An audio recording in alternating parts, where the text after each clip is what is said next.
Hello, what have we here?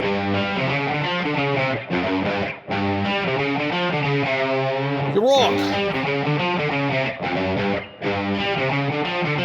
Damn! What the hell was that? Game over, man. Game over. You're wrong. You finished? Well, I didn't think you had it in you. I'm your huckleberry.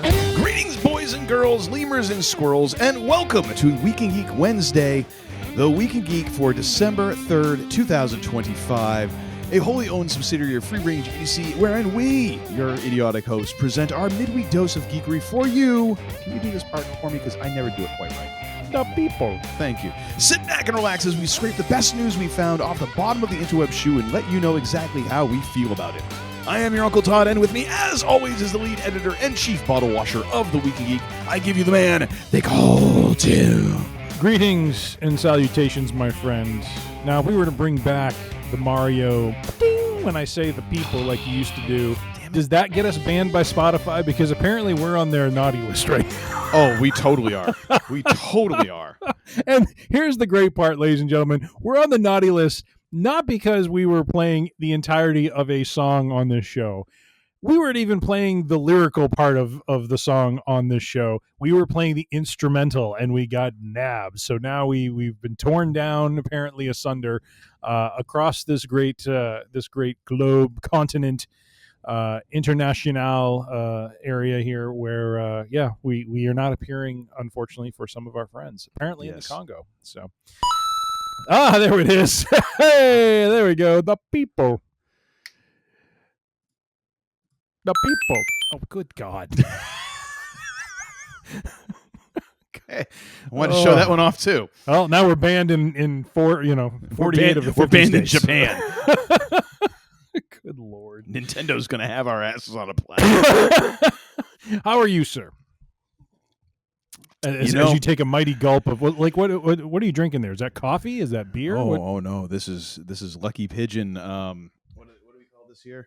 Stage Island Stout, gluten free. Nice. Yeah, baby. The only way this gets better is when you get it at their tap room, and they do a nitro pour. So it's like Guinness. It gets that settle, and it kind of brings out that creaminess in it. Oh.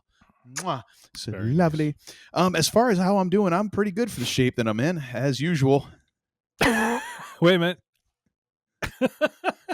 Hey, aren't you? Aren't you cooked? Yes. Yes, I am. Yes, I am.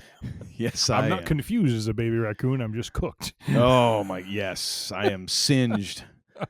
All right, what do we got going on here, sir? Where are we starting with this thing? Hey, man, we're flying in hot and heavy, coming in hot after this Thanksgiving weekend that started all the way back, at least for me, on Wednesday afternoon. Thought I would. I've kind of termed this the man they call Tim and Uncle Todd Tales from, and we have about 4 things to go through. Oh God! So first is our Thanksgiving weekend. We're just losing listeners for the first 20 minutes of our show here, folks. Not at all. I think they are riveted by our experiences. I think it humanized. How can you even say that with a straight ass face? How? How? How?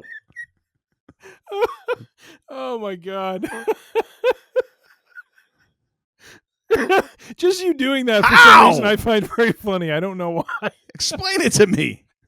Because we're 2 interesting individuals. Is it that? Your definition of interesting, I think, varies greatly from the rest of the planet. All right, so I'll start. Let's see, Wednesday afternoon. So basically, it's going to be a bit of a diary of the entire Settle weekend in, here. folks. Get comfy. Oh my gosh.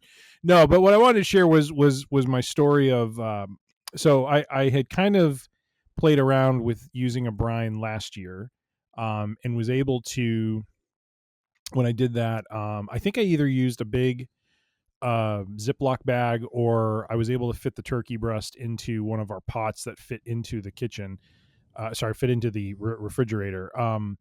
This time around, I needed to use a bigger stock pot, and I was using kind of a blend that my wife had picked up at a store. So this bigger pot did not fit nicely into our fridge. However, I had Mother Nature on my side because it was cold as a summer gun here in Chicago. It was down in the, like, we had 50-mile-an-hour gusts on Wednesday, and it was like, wind chill of like 17. It was like insane. So I unfortunately did not realize. I got to tell you, I'm starting to feel a little bit worse about item number 3 that's coming up in a little while here. I'm starting to have a little buyer's regret. You should.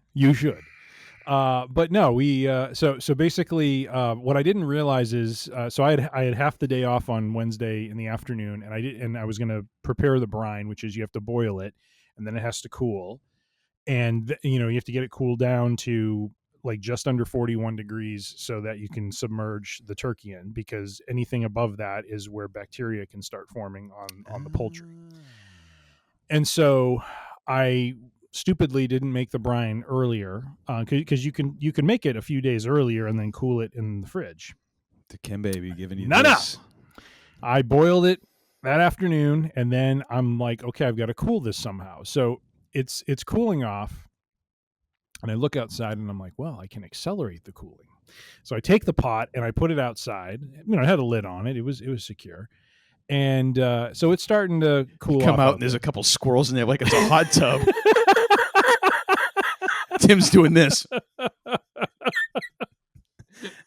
Away, my friends, away. Looks like, actually, you'd probably be like, ooh, looks like I got an appetizer. I'm going to fricassee these little mofos right up. I am a man of nature and of the animals, so I would. What the hell does that mean? You have no problem killing a turkey and eating it, but the squirrels are bridged too far? Who are you kidding? Someone cooked that right, you'd eat it? I would.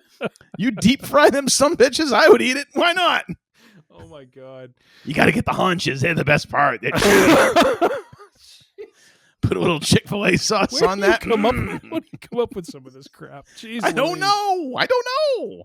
Oh my God. It's like the ball gag bit. I have no idea where it comes from. I'm terrified to know. Even my therapist is like, let's not talk about that. So I'm noticing the cooling is not moving as quickly as I would like. So I run to our local gas station and I pick up a couple of bags of ice. And I find that the stock pot fits nicely into our cooler. And so what I do is and this was hysterical to me.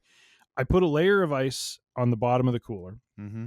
I put the stock pot in, and I take the rest of the ice and I pour it around the stock pot. So now there's like ice all around it, cooling the metal, hopefully cools it faster. And then I leave the cooler open because there's this gusting cold air that's blowing around. So there's cold all around the pot. You know what I mean? I'm trying to get it cool. That's the goal. So I go to check it a couple hours later, and I'm expecting that it actually got hotter. How the hell this happened? No. This is what was funny. I go to lift the stock pot out, and I'm half expecting all of the ice around it to collapse in on the hole. Right? I pull it out. All of the ice has perfectly frozen around the pot. So now I have this nice sleeve where I can lift it out and drop it back in, and there's no ice is moving. It's perfect. I thought that was wonderful. As an engineer, you're like, I've got a stiffy. I was very proud of myself. So all that to say, finally, by about 9 o'clock, after we watched the first 2 episodes of Stranger Things, finally got it to under 41 degrees.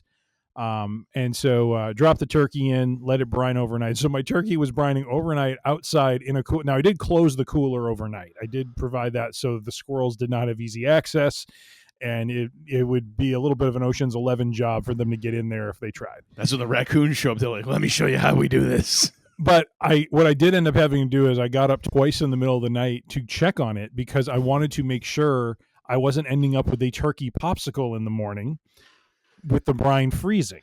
True. Okay. But I was never in any danger of that because every time I took a temp, it was like right around 38, 40 degrees. It really didn't get very close to like 32 at all, even though it was outside in ice like that. So all that to say, ladies and gentlemen, 1, get your brine done early. That's that's the biggest lesson coming out of this. And 2, leverage what's going on around you if you're in a bind. I happen to have been lucky enough to have some freezing cold weather, which we're saving just for your ass when you come out in February,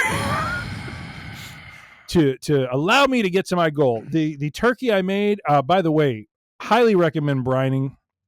The meat was tender, juicy. I put like a quasi barbecue rub on it, and I mean, it was beautiful. It was beautiful, beautiful turkey breast that we enjoyed on Thanksgiving Day. So very much enjoyed that. Had a wonderful time with the family. We watched Stranger Things Volume 1. If you haven't seen that and you have seen the show, you got to watch it. It was so good. I mean, just this last season is going to be chef's kiss, beautiful. Put up our Christmas tree Friday.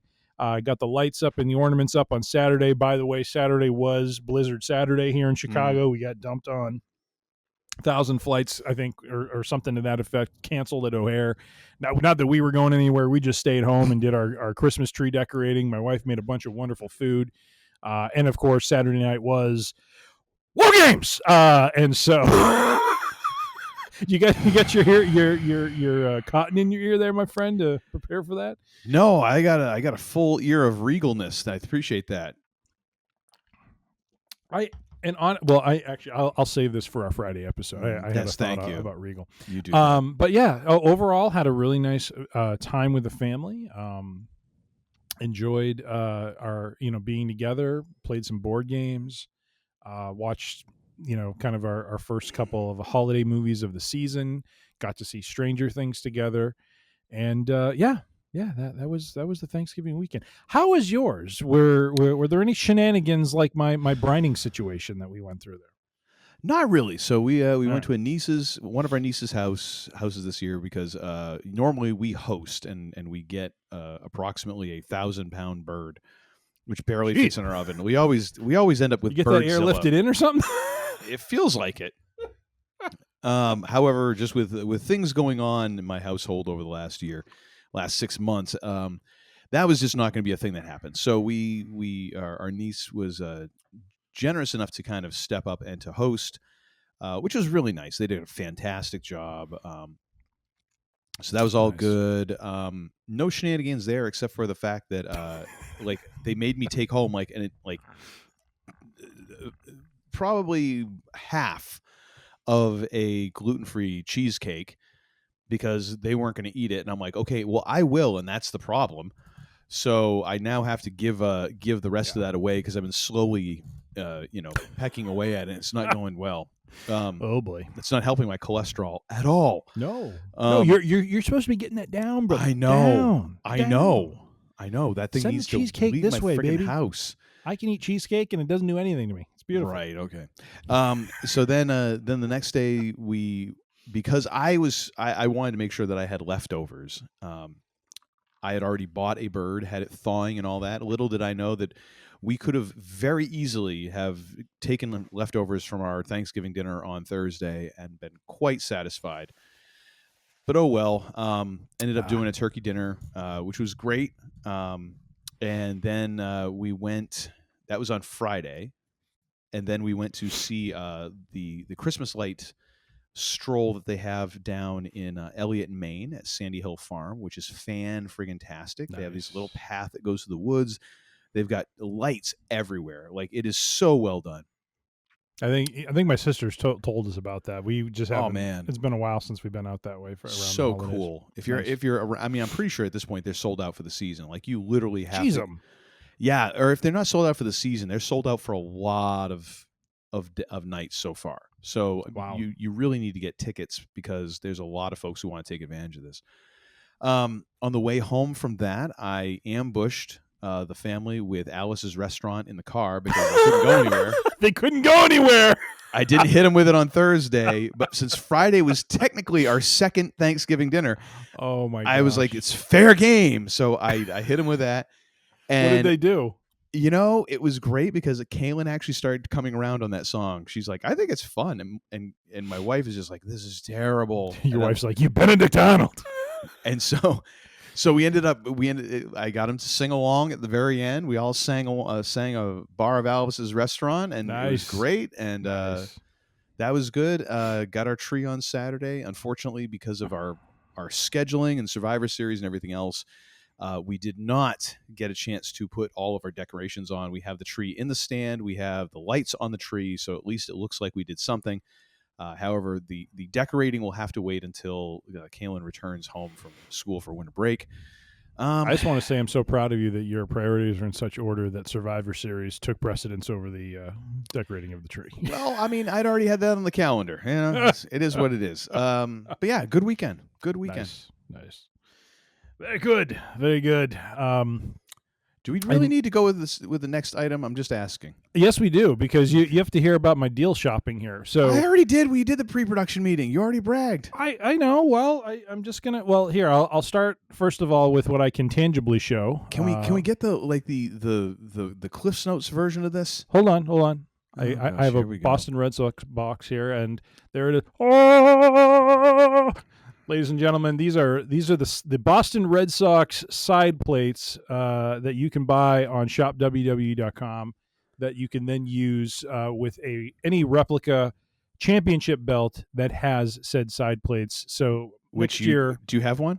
I don't, but my plan is next year to. This is a work in progress. It's a work in progress. Great deal on this. Normally $120, marked down to $83.99. Got myself a deal on that, and then. Our national nightmare is over, as Uncle Todd put it. Finally, the CM Punk side plates, ladies and gentlemen, came out last week. Finally, I get to stop hearing about this shit every week. And I texted Uncle Todd right away. I'm like, I got him. And he's like, at long last, our national nightmare is over. Thank God I don't have to hear this. Now there's some problem with shipping. Oh, God. Just shoot me. Although, I got to tell you, I'm not getting him till roughly about the time you come out. So, yeah. So you'll see him about as early as I get to because, I'm not seeing them for a couple of months. Holy crap. So I just want to fill our viewers and listeners in. So I was describing all of this to my wife, and just the entire situation about the fact that Tim has been looking for the CM Punk side plates for all this time. What the side plates were, the fact that he bought two, not just one, but two sets of side plates, and they're for a belt he does not yet own. And what was her words? She's like, "He's a grown ass man. What's he doing?" And I was like, "That's what I said." That's exactly what I said. That is too good. That is too good.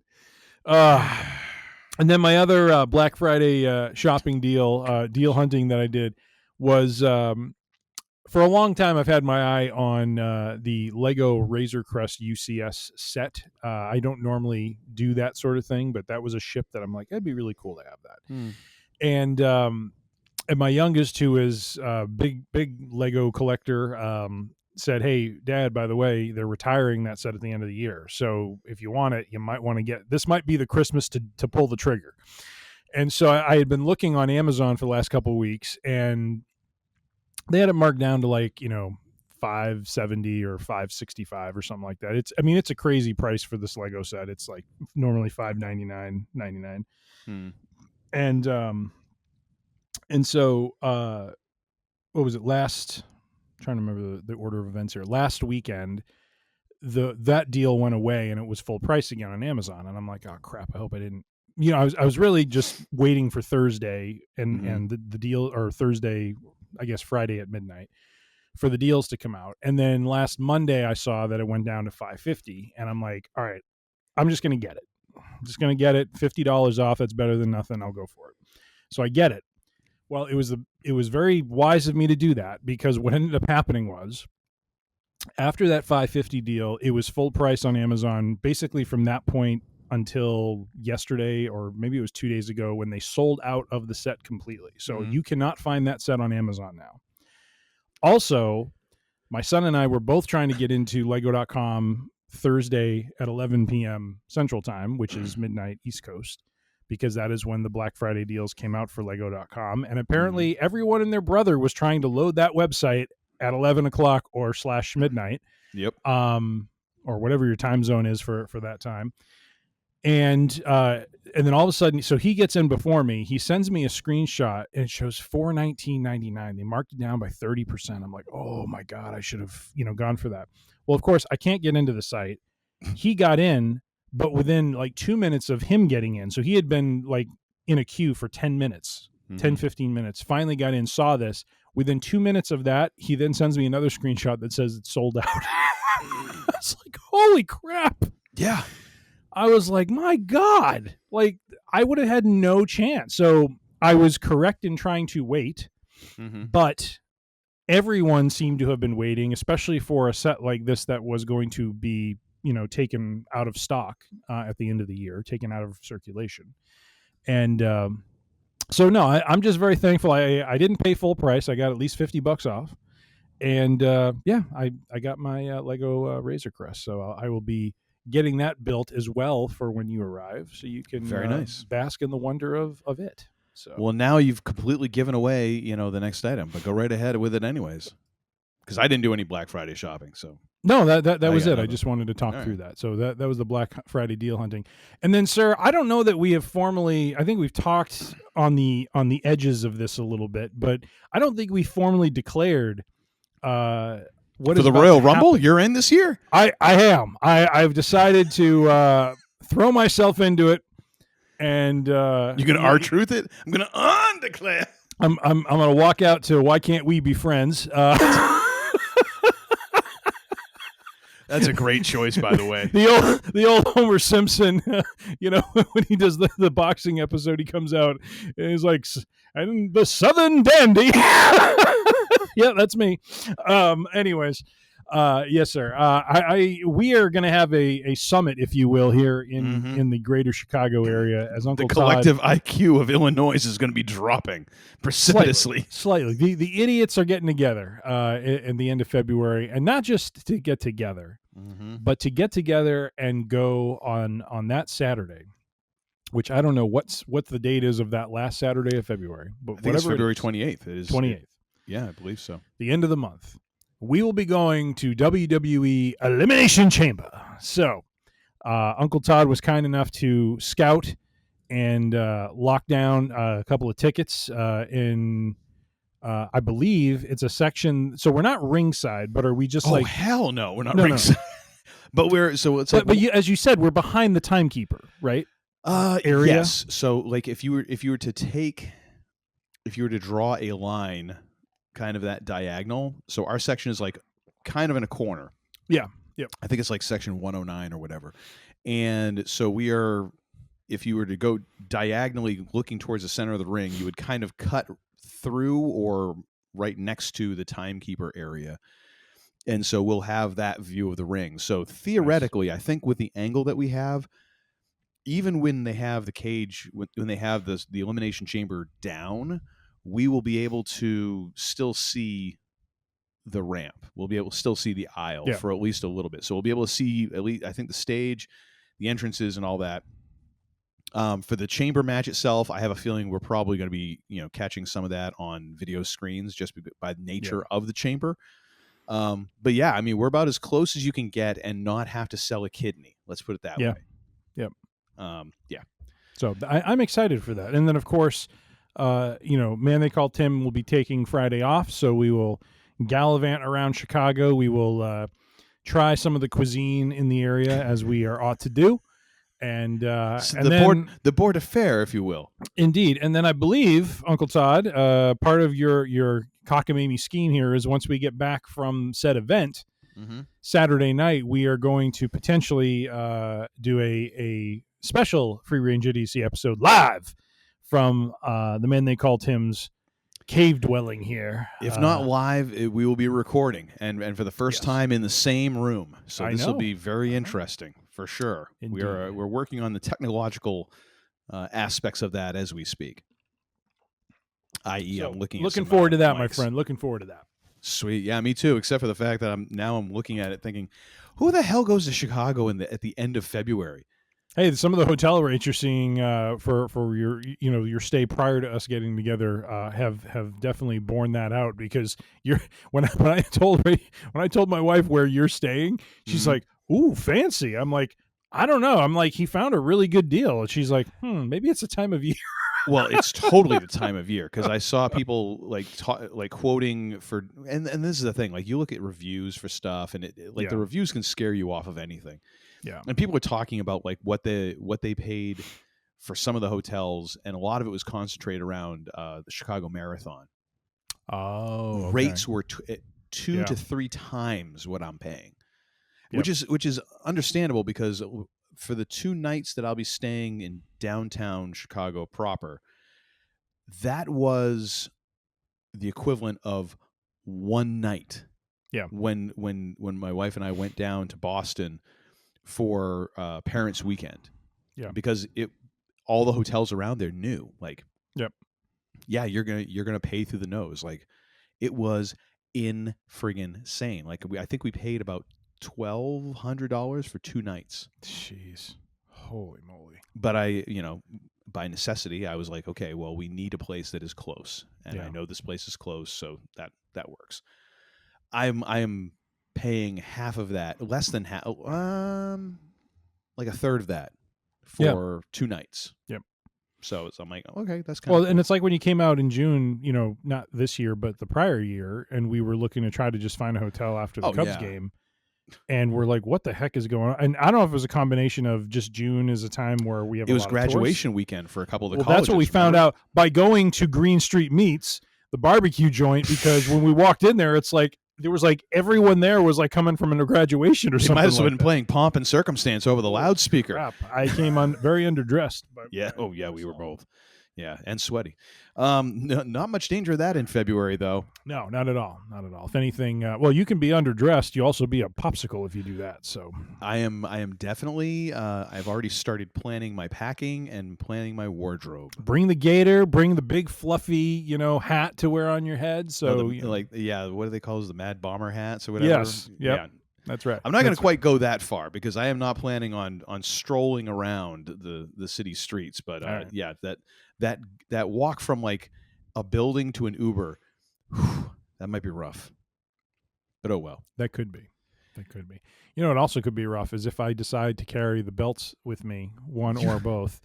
And you throw the referee shirt on and force me to defend anyone as we're walking around. Put the title on the line. It's like the new 24/7 belt. Here we go.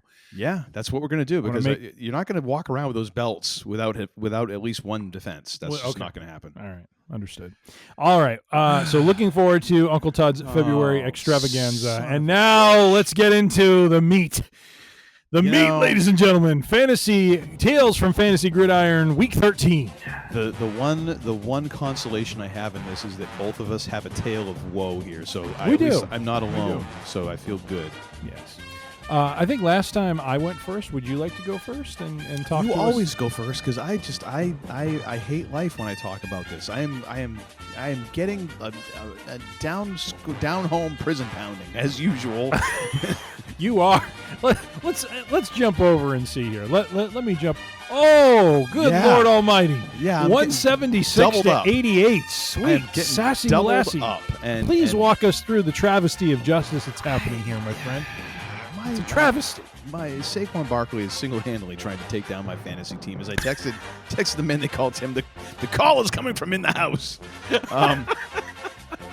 Let's put it this way: I would have been better off starting Bam Knight from the Arizona Cardinals. Exactly. Good Lord. I would have been better off starting him for 27 points than Saquon's mighty 18 points that he brought in. And Kyron Williams only did slightly. Actually, I would have been better off with Bam Knight there because he only gave me 26. T. Warren from Indianapolis was questionable. Thank God he came through and he scored 12 because my kicker only got me 2. Jacksonville's defense got me 21, but after that, it was just terrible I had 2 receivers, single digits, 6 and 3 points.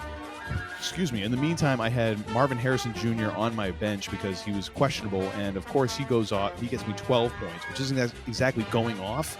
Well, for him it is. For him it is. So right now, I have.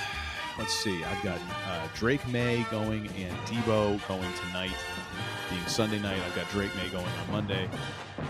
Ain't no way I'm catching up because my opponent has 176. He's projected for 205. No. Wait. No. It's just you and I are brothers in arms, believe it or not, going into Monday night. Oh, yeah. We are going to run roughshod over our opponents. Drake May is going to put up 100 points. We're going to have Stephon Diggs is going to put up like 60 to 70 points for a wide receiver. Great things are about to happen, my friend. We are going to turn that frown upside down and walk with victory. We're going to do it. Okay, so the man who calls him has just shot past the bourbon. He's just drinking straight up turpentine and ether right now. smoking sterno. Apparently, I don't know what the hell is going on here, but we are smoked like the turkey breast that he made the other day. By the way, I grilled that turkey. Oh, grilled. I'm sorry. Very nice. Pardon me. Very nice. How is Best in the World doing? Living up to its namesake? It is. I was basically favored to win the matchup, 182 to 154. How's that going? I was on my way to doing that. You were on your way, and then I what? was on my way. A miracle happened it was a Thanksgiving Day miracle. Jameson Williams scored more points for me. He wasn't on the bench. It was greater than 0. I was ecstatic when I sent this to Can Uncle I just Todd. tell you, when you say something like this, like, Yes. I was on my way to winning, all I can think of is that Afro Man song. I was gonna go to school, but then I got high. I was gonna do my book report, but then I got high. that's like whenever you say that, I'm like, and then what? Oh, And then, well, I pooped my pants. yeah, basically. But yes, Jameson Williams of Detroit and Jeff Goff netted me, Jeff Goff 41 fantasy points, Jameson Williams 28 receiving You've points. got some good scores here.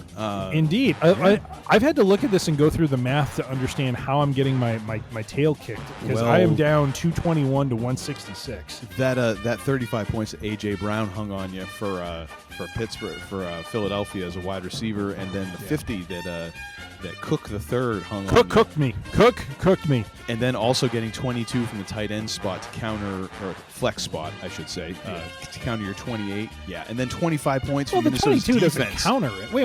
The 22 doesn't counter the 28.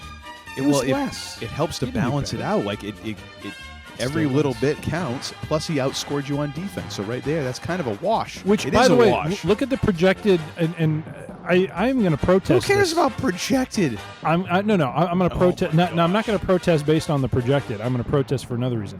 The projected points for Minnesota as a defense was 8. They have no business being awarded 25. On top of that, if you look to the right, it's math. If you look to the right, It's math. No, of what the stats are. I need you to understand this. This is math. Sir. I know it's math. I know Are you it's going to math. start being a flat earther or some shit like No, this? no. Like that's where we're going? No, not at all. You're going to go full-blown QAnon on me here? What Not are at we all. doing? 4 sacks, Oh, 2 my fumble gosh. recoveries, 169 return yards. That's fine. That's fine.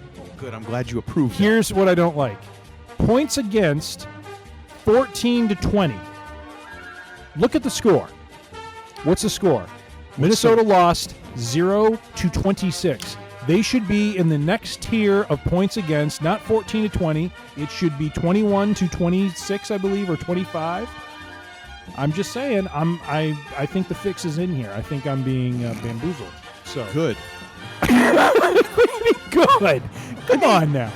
What part of good don't you understand? I don't appreciate that. I think I deserve better than that, my friend. I don't give a damn what you appreciate.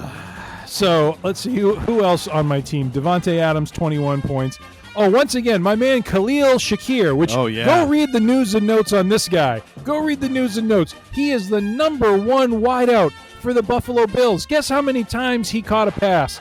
Once. Guess for how far? 5 yards. Once again, I play him, and he screws me over. So Shakir, oh my gosh, you're the furthest thing from Shakira. Good. So, what are you saying good? What are you saying good for? Why do you Again, wish ill for me? What part of good don't you understand? I said we're brothers in arms here, my friend. no, we're not. Stephon Diggs can go for like mad points tomorrow against the New York Giants, and Drake May can go nuts throwing to him. We both can benefit here. Yeah, he might also have crazy. another kid with another girl out of wedlock. I mean, who knows? I mean, there's all kinds of possibilities that could be happening. God, will you stop? He could be like a baby daddy 3 times this year. Bobby the Brain over there. I'm Jeez. sorry, but I mean, there's all kinds of possibilities. You're just mentioning the positive ones. I'm here to bring balance to the force. Oh, you bring balance, all right. All right. Derrick Henry put up 27 fantasy points. Now, the one thing I did, my one segment. Okay. my one mistake was I did not play. And here's the crazy part. Your Kyle one? I would say Khalil Monagai, Shakir counts as the first mistake. And Kyle it's a doozy. Monagai, running back for the Bears, put up 41 fantasy points. His projection was 16. Something's off there. Something's just wrong. And then, of course, Joe Burrow, who came back to displace Joe Flacco, happened to put up more points than Jeff Goff, because of course he did, because he comes back and he shows me up for putting him on the bench. So I'm not happy with Mr. Burrow right now. If I start him next week, he's going to score 20 points and screw me over like he did at the beginning of the season. So I'm on the Goff train, woo-woo, all the way to the end of the season, who, by the way, the last person I play in this season is Idiot Bowl 2. So I'm down 166 to 221, but I have faith that Stephon Diggs will score 60 points unanswered to bring me to glorious victory at 226 to 220. With this level of delusions, this is what it's like to be a staffer at the White House. I'm going to be Brian last for a second. That's a metaphorical White House, ladies and gentlemen. All right, are we done with this? Any other comments? No. Just are we done? All right. Are we done? Please. We are done with our updates. Oh, thank God! 35 minutes in here, and only 30 minutes too late.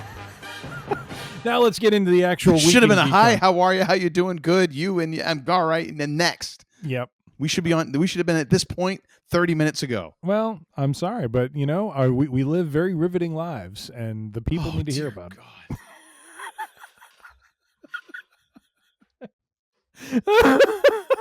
I used to be a teetotaler, ladies and gentlemen. Never drank in my life. Now, because this guy. Look at me. Pardon me as I sip from the sugar bomb. All right. Our first article in our Week in Geek cover. Are you okay over there? Do you have something crawling around back there? What's going on? I don't know. I'm nervous. It's going to be funny. I'm going to be doing this show with you, and you're going to be staring at me, and all of a sudden, from behind, some creature is going to come flying like... Probably. I always thought it would happen down when I was those couple shows I did down in the basement.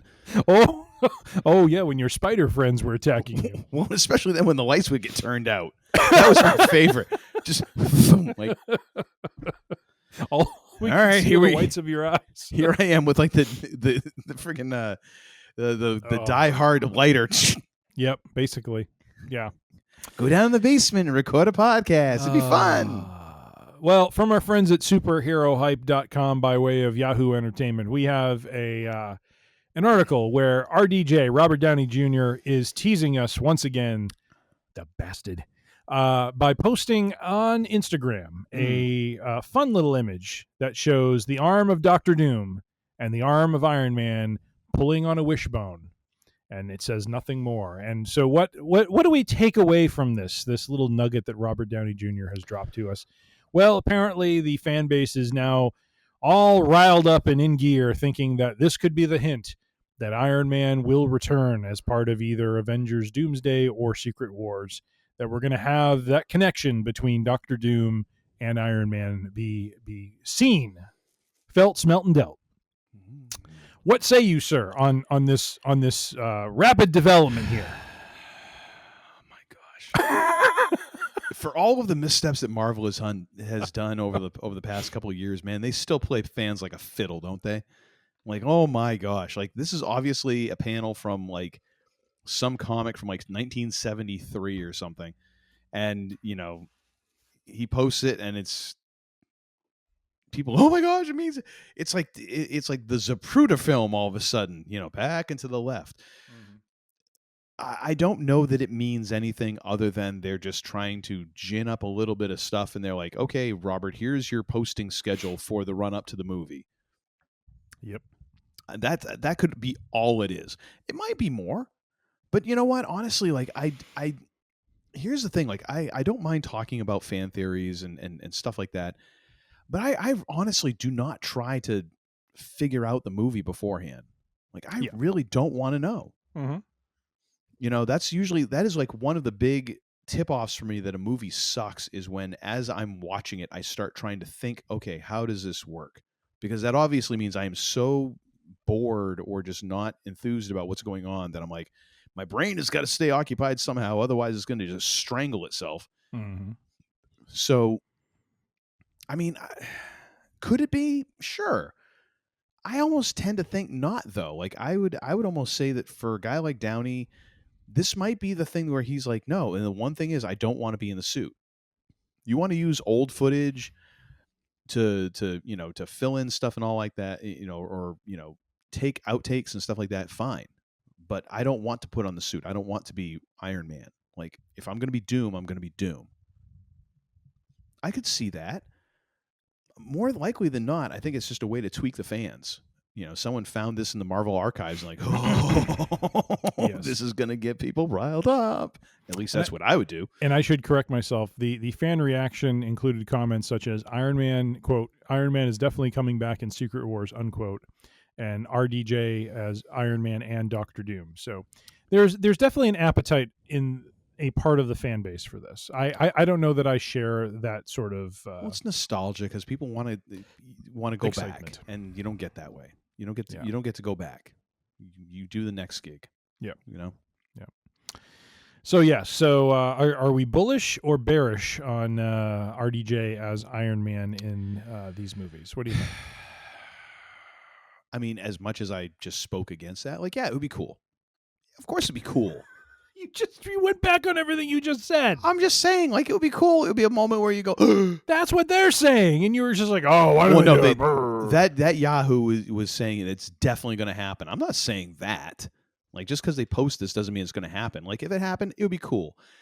I don't necessarily want to see it. It's not something I'm like, oh my gosh, if Robert Downey Jr. doesn't show up as Iron Man in this, the movies will suck. Not that at all. Like if it works for the story, sure, I'm all about it. Mm-hmm.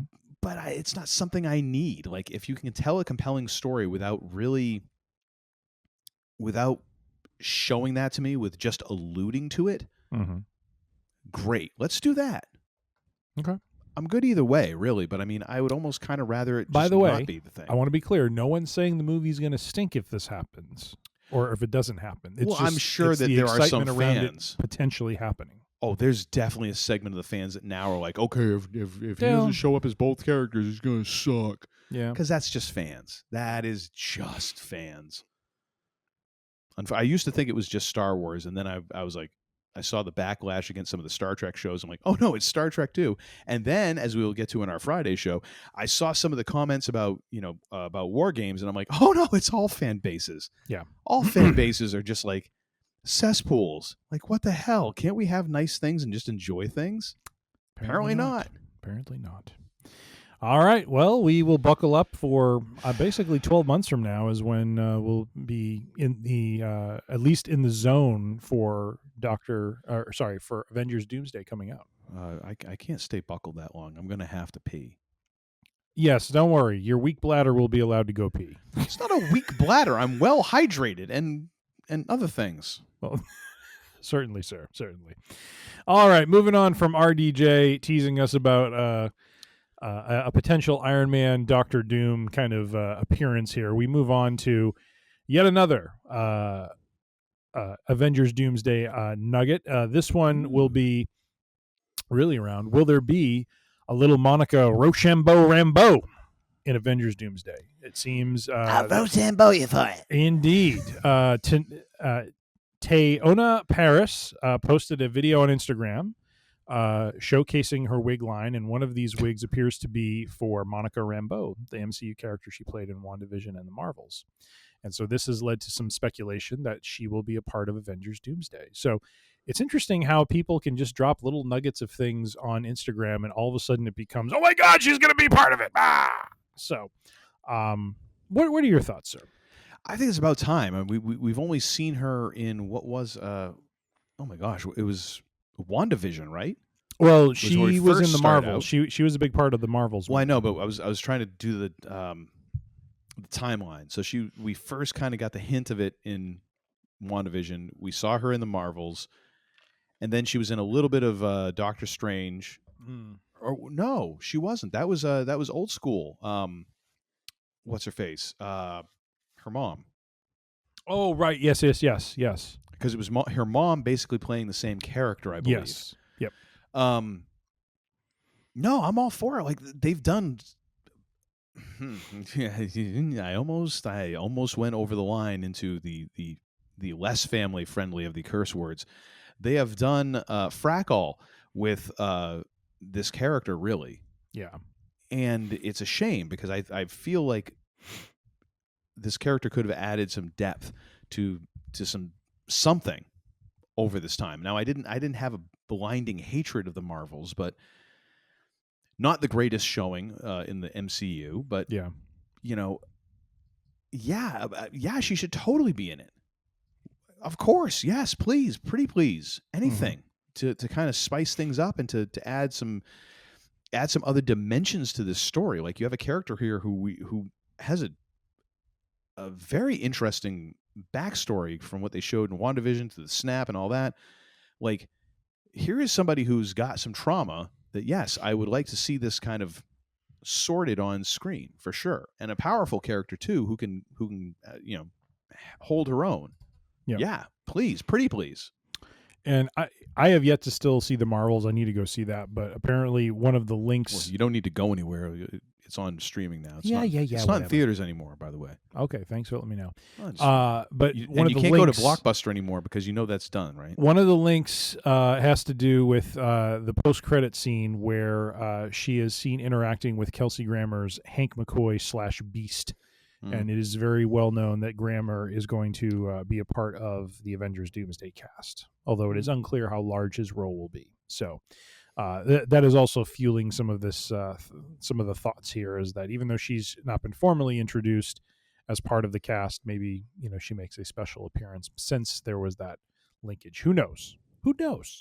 I don't think they've announced the entire cast. I mean, it was nice that they announced a lot, but I mean, there's definitely going to be some folks showing up in this that weren't in that initial reveal. Yep. There's got to be. There's way too many characters. Agreed. Hey, at least we got U.S. Agent. The Chin is going to be part of that. So lock and load. Yeah, baby. All right, moving along from Avengers Doomsday rumors, because really, ladies and gentlemen, for the next 12 months, that's all we got. I was telling Uncle Todd there is really no new Marvel content coming out next year. Maybe there's some television shows, but nothing of. You're not excited for Wonder Man? Yay. Yeah. No. All right. But this one is not Marvel, not Star Wars, not Star Trek, something off the beaten path, but a bit special to me because when I was first in college, when I went to the University of Connecticut, I had a English class that I had to take, one of my gen eds, that was taught by a professor who very much had a love of science fiction and introduced the class, myself as being part of that class, to the book Neuromancer by William Gibson, which is supposed to be one of the seminal pieces that really kind of introduced the cyberpunk, kind of the aesthetic of cyberpunk and of what ended up becoming as, the Matrix and some of these other, movies. And so this article is entitled 40 Years Later, Sci-Fi's Greatest Opening Line Will Hit Harder Than Ever. And if you've ever read Neuromancer, that opening line is basically the sky above the port was the color of television tuned to a dead channel. And it remains one of the greatest lines in science fiction. And the reason why I got to move this over because this is in the wrong screen and I'm looking over there and not at you. So a few reasons why, what this article is trying to pull out.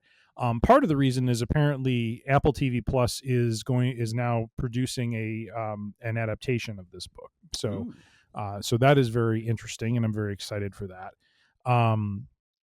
But also how our culture and our society has moved very much closer in the direction of elements of that book. Especially in an age of digital ubiquity, AI, and corporate surveillance, the enduring strength of that first line is a testament to its relevance. That it is basically, the line itself encapsulates a very bleak, wired, dystopian, and strangely poetic kind of atmosphere. But basically, as I said, captures the essence of cyberpunk, immediately sets the tone for the world. and really is kind of a hard hitting line that is, kind of universally recognized as a great line in all of sci-fi. And so I don't know, sir, you're a reader. Have you ever read Neuromancer? I haven't, and I'm Okay. feeling very much like a schlub for not having done that. I believe I'd have to look it up because we read another book too that I'm trying to remember the title for. It's another popular sci-fi book from the 80s, but I think this is the one, Neuromancer, that introduced the concepts of like jacking in, which is, like what Matrix is about, jacking in, jacking out, and hacking, and just a lot of there were a lot of things technologically speaking that Gibson and kind of introduces and explores that ends up becoming reality in our culture 40 years later now. And so so this article was just really kind of talking about the relevance of it, even all those years later. Also, there's one point in the article too where Neil Gaiman gave the line a modern spin in his book Neverwhere by writing it as the sky was the perfect untroubled blue of a television screen tuned to a dead channel. Again, the idea being that we're so kind of plugged into our technology that like that's the frame of reference that folks have when it comes to their environment, and kind of looking around and seeing what is there is just this idea of this dead channel of of the sky, and of really how much technology kind of colors the way we view things. And so so no, just very interesting. I mean, the biggest thing for me is the news that this is going to be developed for Apple TV Plus, because for one, most shows that come out on Apple TV Plus are done very well. I basically want to go back and reread the book, because it's been a very long time since I've read it, but I remember as I read it, it was very captivating, very well done, and like I said, as time went on and The Matrix came out, and I think it was 1999.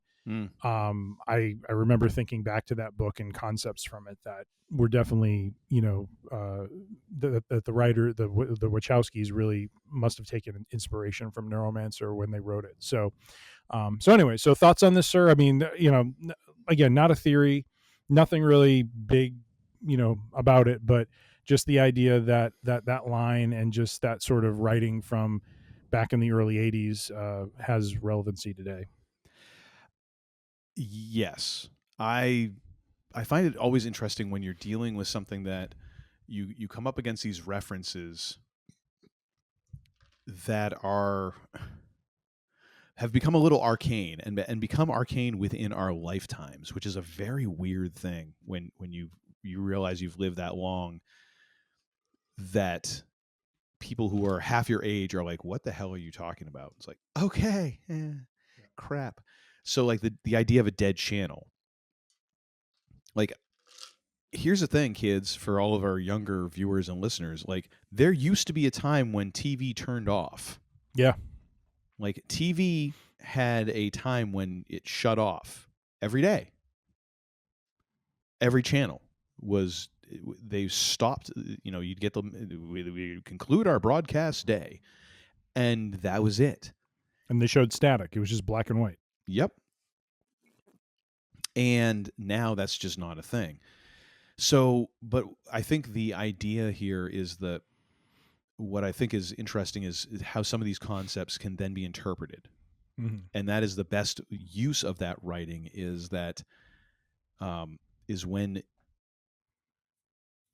something is done so well that even though the reference is arcane, all you have to do is tweak it a little bit, and people are like, oh, got it.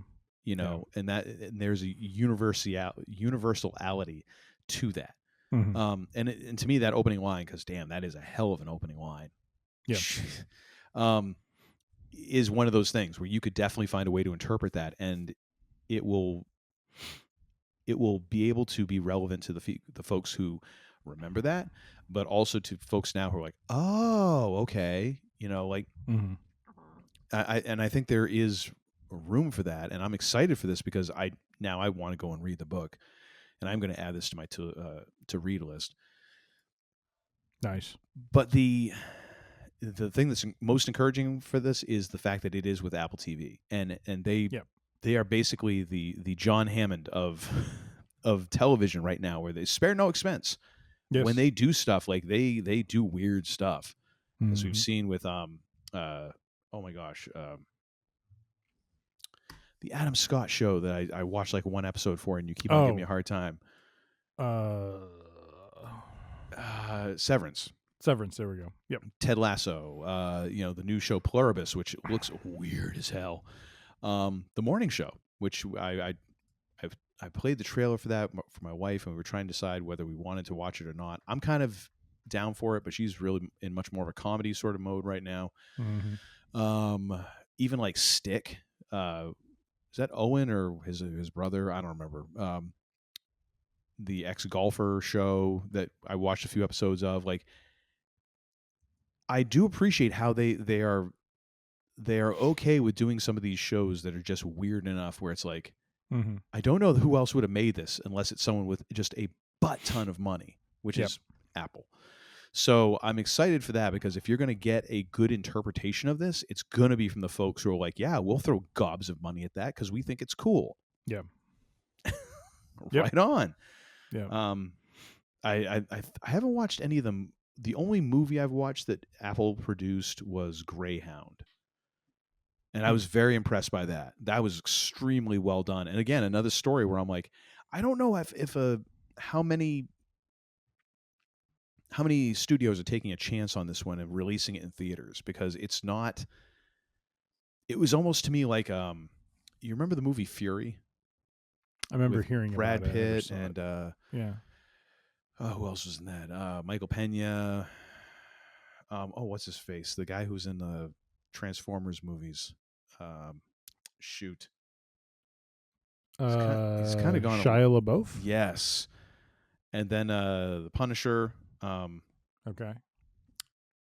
But I mean, it's a movie where I'm like, not a blockbuster flick, a very niche film, and like very gritty and all that. And I'm like, it's one of those things where you look at, you're kind of the stars had to align in order for this movie to get made, because everyone is looking at this going, this is not a movie that is going to make tons of money.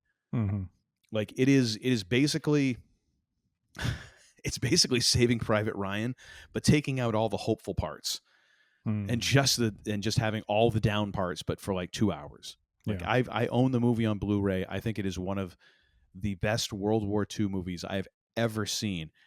I have no real interest in watching it, rewatching it, like it is great, but at the same time, like, I don't know that emotionally I have the margin to be able to do that.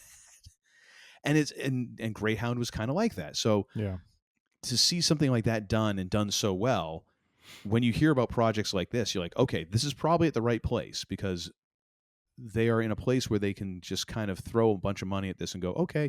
And if it doesn't make bank, well, we'll have it hang out and it'll have a long life on the streaming service. Yeah.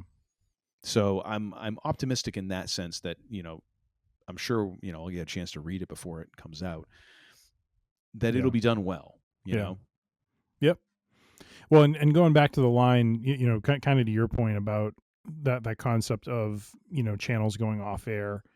The article talks about, regardless of how one perceived or imagined it back in the day, the sudden death of a channel often instilled a feeling of melancholic detachment, reminding us of the emptiness one felt after suddenly being disconnected from technology.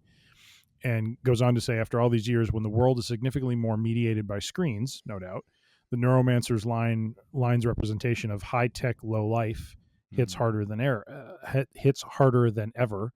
And then it goes on, and this was really interesting the way they put this, that there is a constant dichotomy between alienation and connectivity, where social connection has become a lot easier, yet the channel feels dead and corrupted as it lacks depth and meaning. And that section really hit me, because when you read that line and you think about it, that fact is something that I've thought a lot about. Of, even though it is ridiculously easy, because I think back to like when I was in high school and I would go to, summer church camp or whatever. And a lot of the friends I would make there, we would keep in touch writing letters because we had no internet, we had no email, we had no other way, or we would talk on the phone or something like that.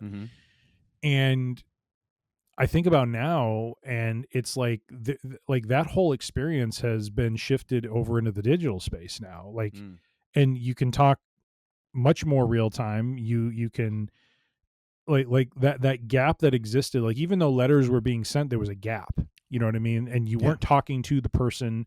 You wouldn't hear back from them from some period of time. I mean, when my wife and I watch documentaries, like even just now when we're watching this American Revolution documentary, I think about like, or like when we watched John Adams, when they would go on these voyages across to another continent, and like the only way they could communicate was either through letters or just waiting until the person came back. And I'm just kind of like, or take it, as you were talking about Fury in World War II. I mean, people who went overseas could only communicate through telegram or through letters with their loved ones, and they wouldn't know how they were doing. I mean, I watch that stuff and I think to myself how crazy I get when, our kids sometimes don't text us back right away. And how that drives me nuts. And yet I look at this, like, how did some of, especially parents of servicemen and women who went overseas where this technology didn't exist, like, how did they keep sane? Because they had no idea.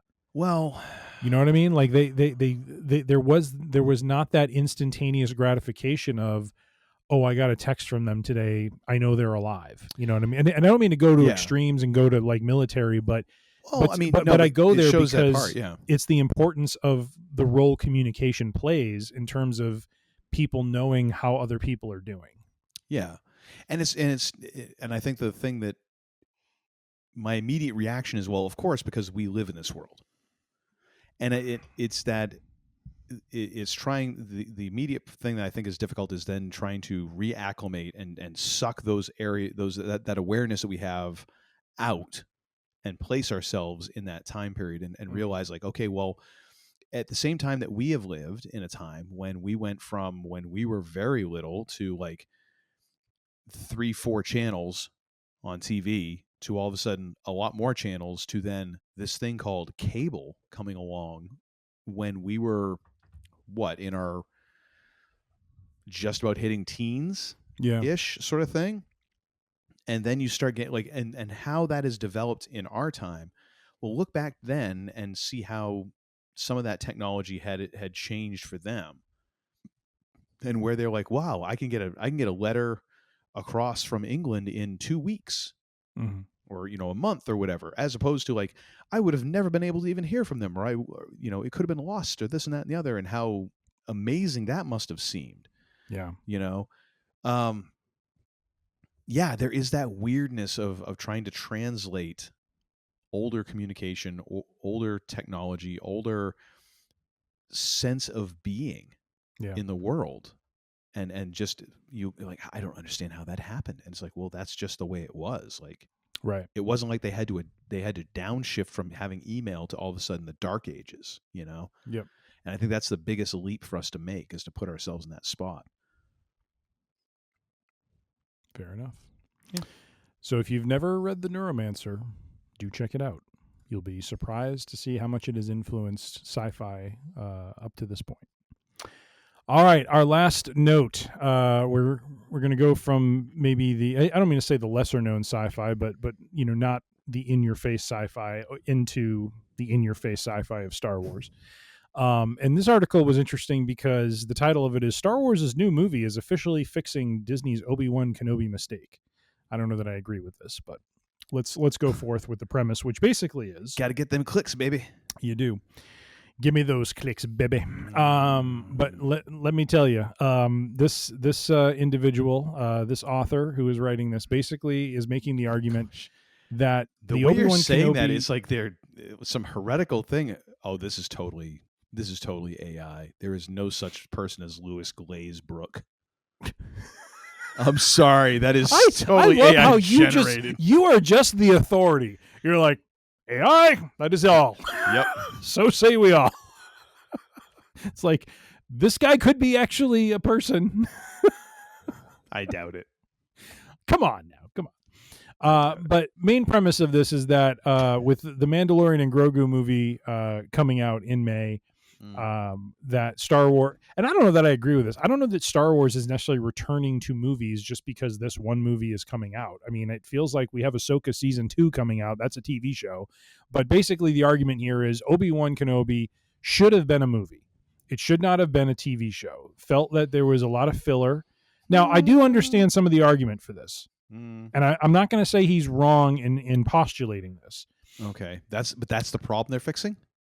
But that's what he's arguing is the problem, which I don't agree with. I don't think Star Wars as a franchise has a problem on being television. I think some properties make sense to be in the TV format, and I think other properties either graduate from the TV format to the movies or just are better as a movie. And when I read the thesis here of Obi-Wan really should have been a movie, I kind of tend to agree, because to me there probably were some parts that felt like stretched out that really didn't need to be, but you needed to do it if you're going to fulfill an 8 to 10 episode arc. And so what are your thoughts on that? Because maybe I've already answered it, but for me at least, I don't like this black and white, like Star Wars must be movies or Star Wars must be TV. It's like, can it evolve to be in both? I mean, obviously, yes.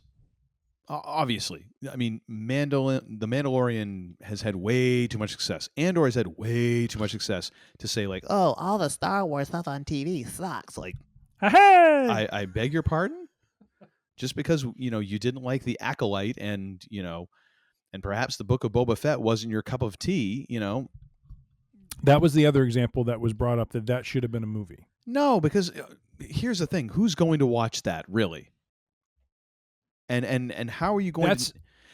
That's the entire reason Mando got made. There was supposed to be a Boba Fett movie, and they ended up making it a television. They thought it would be better for a television show.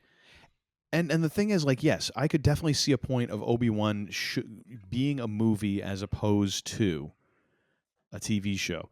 However, I feel like one of the things that, you have to...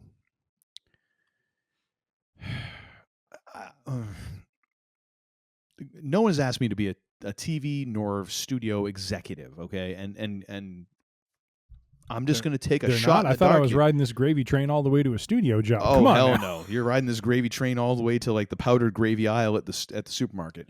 That's about as far as this gravy train is going. And no one's going to ask me. I'm pretty comfortable with that at this point. The thing is, like, I feel like there is an issue of demand. Was there a demand for an Obi-Wan Kenobi movie? No, because you have to gin up interest in it and get people to the theater and all of that. The same way as I look at Solo, a Star Wars story, I look at that and go, there's an example of, like, people didn't necessarily really want to know the history of Han Solo. Mm-hmm. Maybe if streaming had been a thing back then, if Solo is stretched out into a 6-episode streaming show, maybe it's a bit more interesting, because then you can kind of get into some more minutia and all that. Like, it's a bit of guesswork. And I look at Obi-Wan, I'm like, yeah, I guess that could be compacted down into a movie, and I guess that could have worked. But it's kind of coming out of nowhere, I guess, is my point. Like, you're not. Can I rebut? Certainly. Your argument of Obi-Wan, would there be enough appetite for it as a movie? The one selling point that I think you could, or the argument you could make to fans that might gin up the interest you're talking about, is because Vader is in it, and it is another. Honestly, this is like a WWE sort of thing. You get to see Vader versus Kenobi one more time. True. Like, that to me is what distinguishes it from Solo, because you're 100% right. Solo might have been better in the TV format, because, to your point, who was really clamoring for the origin story? This was clearly a play by Disney to try, like, I remember this. They were thinking they would do a set of movies like this that would be like Origins, Han Solo, Boba Fett, so on and so forth. And when Solo didn't do so hot, that kind of killed that concept dead in the water.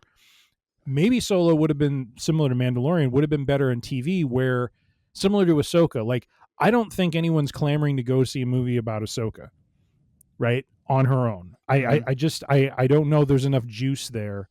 But if somehow you introduce Thrawn ahead of time and you make you gin it up like it's a face off between her and Thrawn, okay, then again we go to WWE, like, what's the draw? Like, what's the main event that I'm going to see? And at the end of the day, I think what made Kenobi different was you always knew there was some like, we assumed after Anakin and Kenobi fought on Mustafar, that was what Vader was referring to when he said, I haven't felt this presence since, and he kind of trails off. And yet over time, there was this idea that maybe they connected beforehand, or sorry, after that point. And here's the story of how they did that. And we get the big blow off fight at the end, which, like thinking more about it, I really do think you could have sold Kenobi as a very compelling standalone Star Wars movie about this time period that we've got very little, context for other than the animated series. But I fully agree with you that Solo and others don't really fit the bill. But that goes back to my whole thought of, why do we have to be like, so Star Wars is in the movie lane only or the TV lane only? It's like, be intelligent about it. Some stories might be better to start in TV, and if they're popular and grow, you might graduate it up into a movie franchise potentially.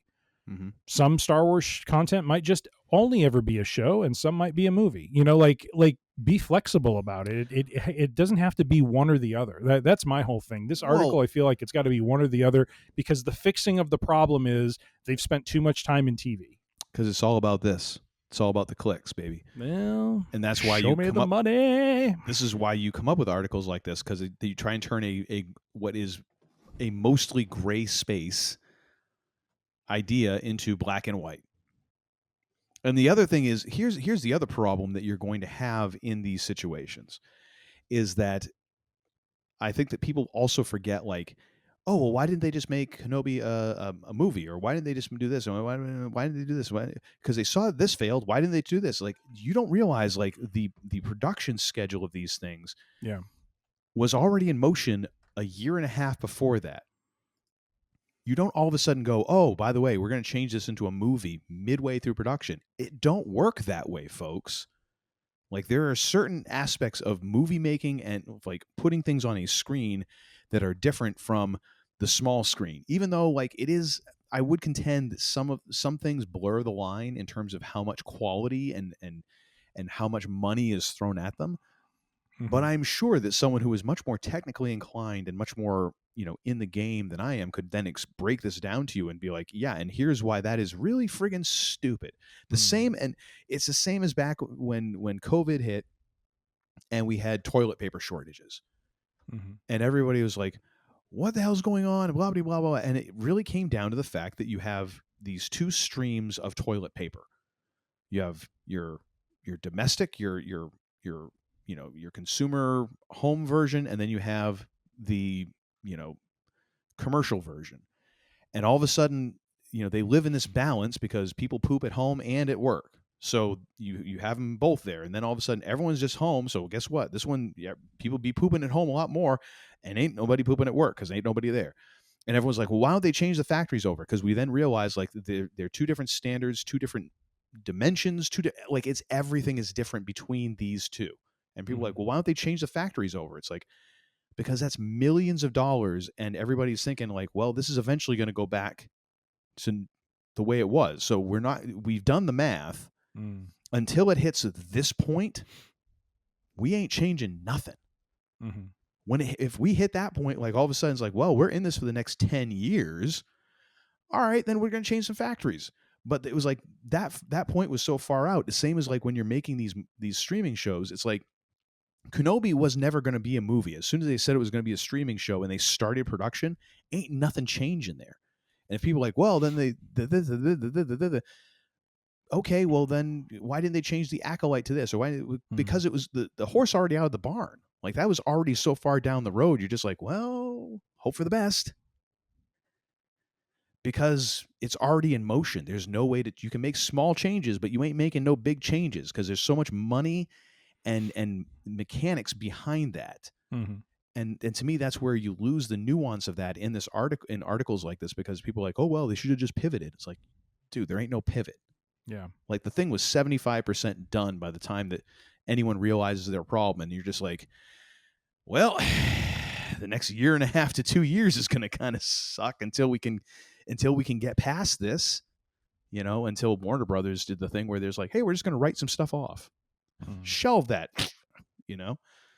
So yeah, it's stuff like this is stupid. Like you have a point, but like you're saying, like it doesn't have to be one or the other. It's both. I think we here at Free Range Idiocy say to Louis Glazebrook, you AI generated person, you. Yes. Go back from the digits from whence you came. Loosen up, baby. Loosen up.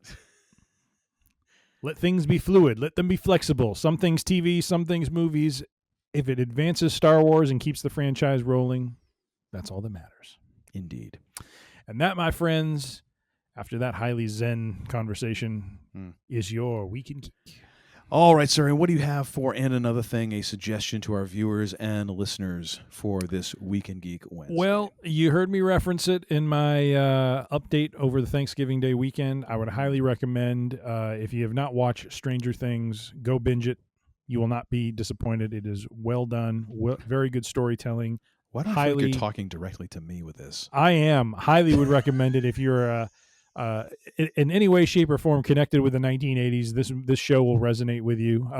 But a fun show, and very much different genres get kind of pulled into it a little bit of Goonies, a little bit of horror, a little bit of